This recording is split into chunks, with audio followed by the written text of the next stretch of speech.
Good morning, Dimacheloni. Good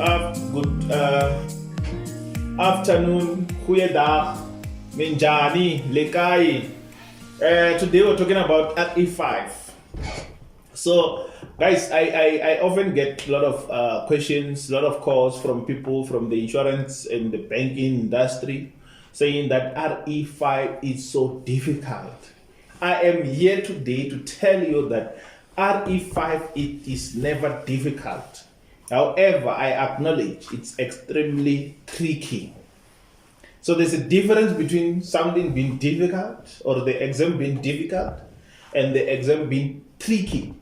So the aim for RE5 is to test your understanding, whether you know what you're dealing with, test your understanding. And then when we test your understanding, we'll test it in four ways or in four levels. One, we test that you can be able to recall the knowledge that you have studied by being asked a question that you will then check your knowledge understanding. And then we'll also test you based on analysis. We'll ask you questions that you need to analyze, real life scenarios, real life situations where you have to analyze and give the correct answer or give the correct solution. And you will also need to check if you know how to apply the knowledge that you have acquired over the years or acquired over the studying period in terms of recalling the factual knowledge, recalling the factual information in terms of the FACE Act, and also the application thereof. That whatever that you know, whatever that you understand, whatever that you have already analyzed, you can also be able to apply to the client's real life situations. So in the RE5 framework, it is never easy to say it's a one-size-fits-all situation because client situations are different, always the case. They are different, people come with different needs, come with different requirements, come with different problems that we need to figure out, we need to analyze, we need to recommend, and we need to give the proper solutions to that. Now, the issue is who needs to have RE5? You would then recall that RE5 is for the insurance or the banking industry, which is then made possible by the FACE Act, Financial Intermediary and Advisory Services Act, which came into effect in 2002 and fully effective in 2004. Then that means that any person who renders or who provides advice and renders intermediary services, that particular person is required to have acquired RE5 or to write and pass RE5 within their first 2 years being in the advice space or in the FACE role space. That is you giving advice and intermediary services. However, most FSPs will have maybe, for example, category 1 only, which is subcategory 1.1 long-term insurance category A, which is for funeral space only, where you don't really need to give advice to a client. You just sell the product as it is. You normally do not need RE5. But where you add anything up over and above that, for example, if now you sell products that are required to analyze, you need to provide a recommendation, you need to provide advice, you need to implement that particular advice for the client. It's any other category other than subcategory 1.1 under category 2, you would need RE5 for as long as you're assisting clients. Then in the RE5, when we train you RE5, we make sure that we make it so easy for you to understand what RE5 is, what it entails, and so forth and so forth. So today we'll just touch base on a high level, what are the topics or the tasks or the chapters in the RE5 that you look at. However, if you need more detailed preparation or training, we also have sessions over the time. So now, when you look at RE5, RE5 has got about 8 tasks or 8 topics. So in these 8 topics, you'll have your FACE Act as a regulatory framework. That is your first topic. You will have your maintenance of the FACE license. You need to understand that as a representative. You will have the task that talks about operating as a key individual. You need to understand who is a key individual and how they operate and their duties and so forth. You would then also need to understand the general code of conduct in the financial industry for the FSPs. You would need to understand the record keeping functions and the regulation requirements in terms of the FACE Act. You will need to recall to understand the money laundering regulations. This will touch base on the other supporting regulations as well. You will then need to understand the FACE or the role of the FACE Ombud for the FSPs. What is the FACE Ombud, what they do, and so on. And then last but not least, in Chapter 8 or Task 8, you will need to understand your role in operating as a rep. What will be your role? So I will touch base on all of them just to give you a high-level understanding of what RE5 entails and how you can prepare and pass for it. So when you talk about the FACE Act framework, this is where now you will be able to understand the 5 W's and H, which I normally call them a polygamous principles. It's a 5 wives and husband. So on these 5 W's and H, we talk about why the FACE Act was introduced and what is the FACE Act. We talk about who is responsible or who is affected by the FACE Act. Where does the FACE Act apply? And when does the FACE Act apply? When does the FACE Act does not apply, and so forth. And most important part is how does FACE Act affect our lives as representatives?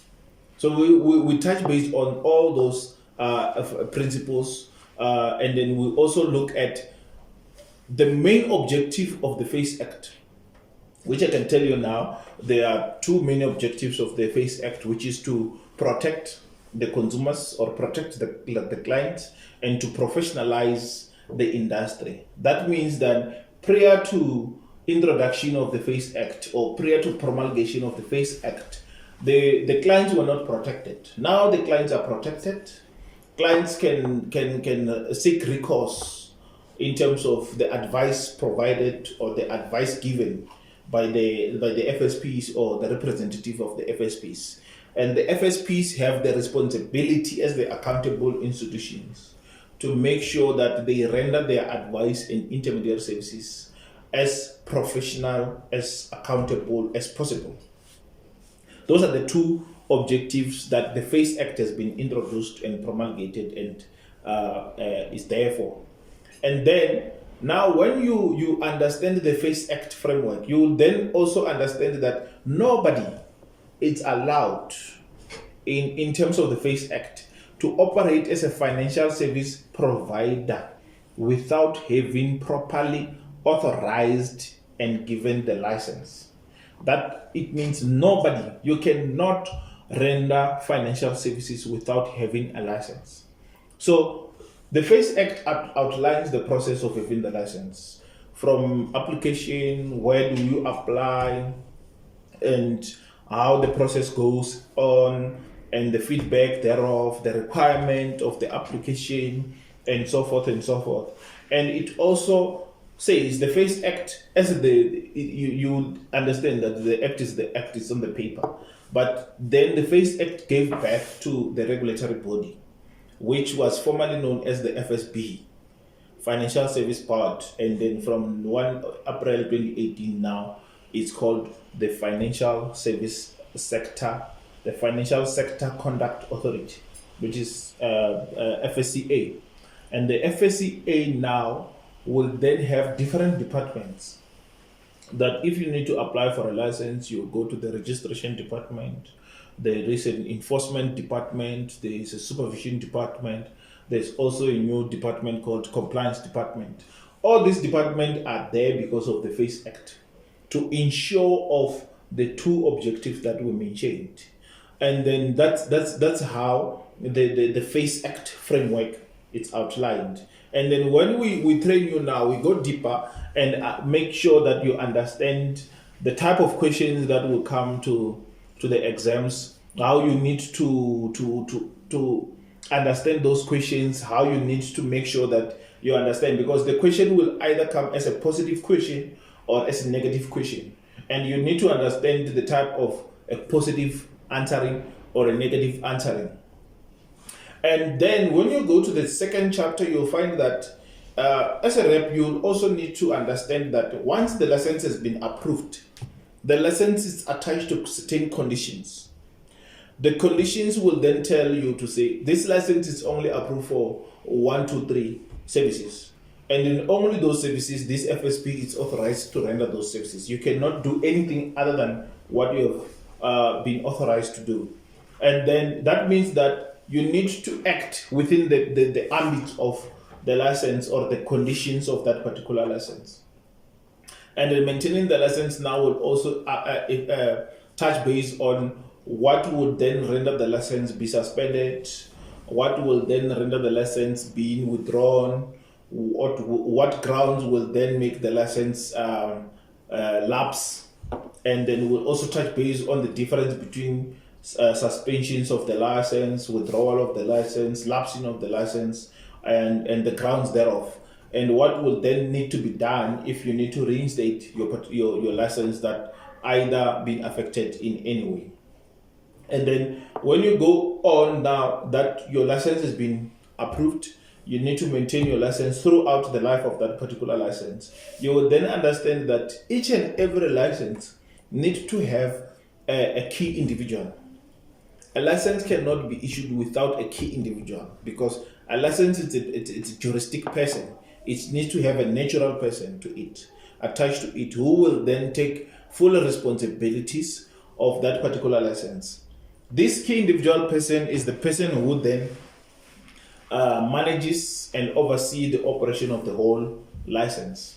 And this person also, before he's been appointed or before she's been appointed, you need to meet certain minimum requirements that you need to adhere to. And throughout your life as a key individual, you need to meet those minimum requirements. For example, you need to act honestly with integrity. You need not to be found guilty of any criminal or civil judgment against you. You need to always continuously, professionally develop yourself in terms of gaining or earning the CPD points and so forth. Further than above, the requirements of the key individual, you also need to have RE1, not only RE5, but you also need to have RE1. So the key individual is, most of you that we've already trained, you'll know that I always say the key individual is the engine of this particular car, which is called an FSP. So without the key individual, the car will not move, and then the two cannot exist without each other. So the key individual, once you are being called a key individual, you must be a key individual attached to a certain FSP, or FSP must be an FSP attached to a certain key individual, so that both exist together to make sense in terms of the operation and so forth. You will then be able to take care of the operations, and then this person is the one that will make the decision to say, do we really need to appoint reps, and if we appoint reps, what kind of reps we need, what are the minimum requirements will be needed for those reps. Although the FACE Act has laid down the minimum requirement of a rep depending on the categories that they are appointed to render. Then after, the key individual will be the person who is responsible now to make sure that the general code of conduct requirements are adhered to. The general code of conduct will then touch base on a number of issues, of which 7 elements must be there for each and every FSP. The 7 element will talk about number of things such as conflict of interest, how to handle the conflict of interest, how to handle marketing and advertising, how to handle the confidence in the client's space, and record keeping as well, and number of things that needs to be adhered to in terms of the general code of conduct. So the general code of conduct, it's a code of conduct that each and every FSP must have, and it addresses certain elements that needs to be adhered to. And then that's what we also teach you, and then we guide you in terms of how do you comply with the general code of conduct. So after that, the key individual as well will then be able to make sure that they decide in their FSP how they are keeping the records.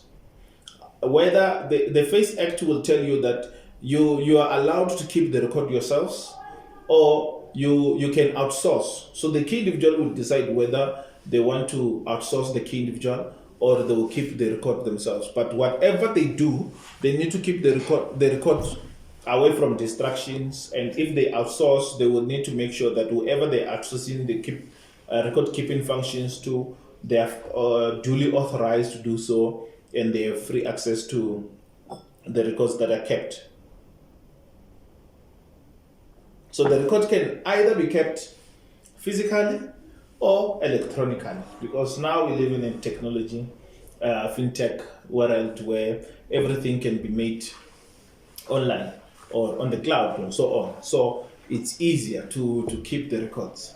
And then obviously the key individual will also be the person who is responsible in terms of how then in this particular FSP we deal with what we call money laundering or combating money laundering. The FACE Act also instructs that there must be other regulations that they touch base on how to combat money laundering. And you see that we have regulations such as terrorist financing, we have regulations such as FICA, which is Financial Intelligence Center Act. We have regulations such as POCTATAR, which is Prevention of Constitutional, Democratic and Terrorist and Related Activities Act, that deals with money laundering as well. And then all this supporting legislation to the FACE Act. That means the FSP and the reps and the key individual must be able to understand and adhere to the regulations thereof. Because if you are a rep, you're going to meet clients face to face. You're going to be the first point of contact to the client. You need to understand what money laundering means and how to combat money laundering and how to report suspicious transactions and so forth and so forth. And then if you fail to do that, you also need to know what are the consequences thereof. Because obviously anything that we do, any action we take, there's always consequences to the actions that we take. And then also, once you do all these things, all the actions you say, as I'm mentioning that there's always consequences to that. So now, you need to also understand as a rep or the key individual and the FSP to say, there's a FACE Ombudsman. The FACE Ombudsman is a separate independent entity that is also enacted through or from the FACE Act or by the instructions of the FACE Act to say that there must be an independent body. That body will then be there for the protection of the interest of the clients or the consumers. Because the clients now, if they're given advice, they're mistreated or they're misrepresented or they've been failed or they've been sold A and then they were given B, then they need to seek recourse or they need to be able to have a place where they will be able to go and complain. So the FACE Ombudsman is there for that particular reason. However, the FACE Ombudsman has limitations, and the FACE Ombudsman will only be able to entertain issues relating to the advice provided or advice already given. That means you cannot complain about something to happen in the future.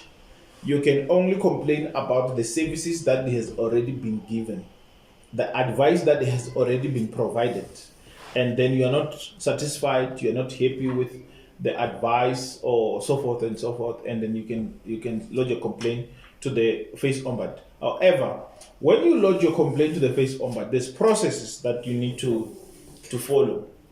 For example, you don't just rush to the face ombudsman. You will then first approach the FSP consent to say, guys, I have a problem here. This is my problem. They will then, in terms of the Face Act, they will advise you to say, put it in writing, send it on the email, and then they will respond to you within so much time. They respond to you and you're still not happy with their response. You can take both your complaint and their response to the Face Ombudsman to say, guys, I have this problem. I tried to reach out, but this is the feedback. I'm not happy because of 1, 2, 3, and then I want your intervention. The Face Ombudsman has the responsibility now to intervene and make sure that they come to a determination. However, the determination of the Face Ombudsman is also limited. As I've mentioned, the threshold of the Face Ombudsman has always been 800,000, and now it's going to be about 3.5 million. Those are the things that you need to understand when you go to exams, and then at which point will be applicable and which the difference will apply. And then also, only advice that has been given can be entertained by the Face Ombudsman. And the Face Ombudsman has the power now to reject your complaint, even if your complaint is valid, but you complain about something that has happened 3 years ago or 5 years ago, and you were reasonably ought to have been aware of that particular event, but you didn't complain about it. So you need to complain within a specified period. Last but not least, you need to understand the role of the rep, operating as the rep, which is the last chapter in the RE5. Operating as the rep, you need to understand it from A to Z, because that is your base. That is what you do on a daily basis. What it means to be a rep, why you need to understand the RE5 and the Face Act as the baseline of your activities, and then how do you then make sure that you protect the interest of the clients against your own personal selfish interests, and how do you then make sure that you provide the professional advice to clients, other than providing the advice that it only makes you get more commission than giving the client the right advice. We see this number of issues that we've seen, the number of cases where a client will come and say, I need to invest money. For argument case, I need to invest 3,000 Rand a month. And then you convince the client that they rather take a life cover for that particular premium, and then a portion of it will be on the investment, because you're looking at maybe the product of the life cover would then give you more commission than the product of an investment, because you're looking for more commission, and then you convince the client otherwise. But when the client comes after 5 years or 10 years, they realize that not the entire 3,000 Rand was then directed to the investment, but a portion of it was then into the life cover, of which that is not what they wanted. And then once they become aware of that, then it's a problem. As we mentioned as we start, that each and every action you take as a rep has consequences, whether good consequences or bad consequences. But each and every action you take in terms of your activities as the rep has always consequences. This is the reason why the Face Act says you need to have your RE5. And having your RE5 does not necessarily mean that it is the end of the road, because you need to always have the CPD points, the continuous professional development points, that each and every cycle you need to have certain points that it keeps you up to date with how things are going, the fast-paced changing industry as it is, and other things. And then obviously after 6 years of your first time or your first date of appointment, as we call them, DOFA, you will need to have a minimum of NQF level 5 in the wealth management or financial management or related qualification, which will then be able to put you up to standard with the fast-paced industry. And then there's other qualification that you can do going forward, like your postgraduate in financial planning, your CFP, certified financial planning, or any other qualification that will help you to make sure that you render your advice in a professional manner and so forth. So what we do at Butari is that we train you, and then when we train you, we make sure that we don't just train you and let you go, but we'll also give you the mock exams that will test your understanding, and then we'll mark you, will tell you that you're not ready or you need to take more time and so forth. We give you tips on how to make these big jargons to easy understand. We give you tips on how to break it down and make sure that it becomes easier to understand.